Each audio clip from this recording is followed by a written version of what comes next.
Okay, the next step was to move forward on the output shaft and on the counter shaft here.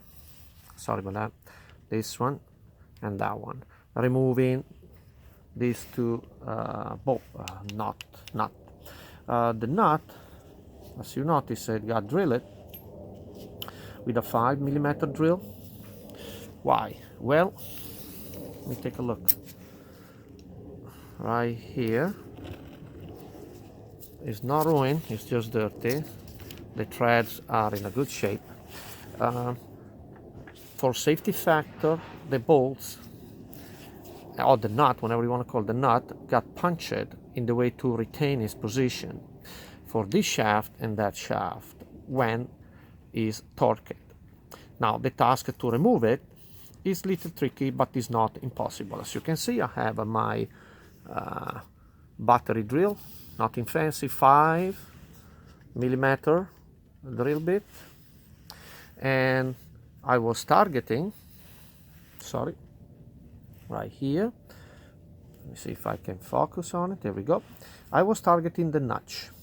At the time I cleared the notch, pay attention to be in the middle, as you can see, with 1 and 2 drill respectively for this big shaft, and that one, piece of cake.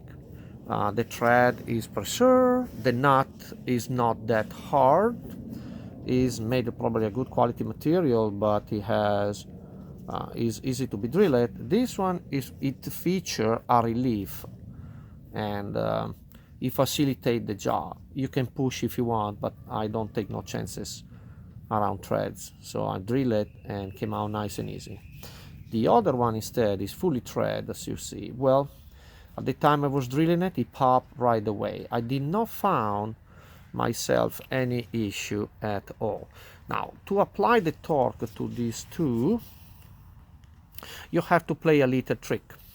After removing the selected fork, select the fork for the selector, you better locate, you see, pay attention, this guy can engage, sorry about that, one way, center, and little trickly the other way, okay? I put on the front, and this one, the next, engage on the same way on the other one, so the two gears are fighting each other and lock in position. So when you apply the torque on one or two, they lock each other, and that facilitates the job. Torque, nothing fancy, nothing major. I strongly recommend to be very careful when you are removing this bearing right here, to don't damage the front of the spline shaft. I use decent tools. I was using a 3/8 thread rod from one end to the other end behind the bearings, making something good around. It came out right away. The second diameter is a slide fit. This diameter is an interference fit with the bearing, so be aware when this bearing is traveling, then it is engaged for the rest of the thing. Before do that, pay attention, there are 2 snap rings, and I put it inside the bag as everything else, and that is the next step. Okay, nothing fancy. Thank you.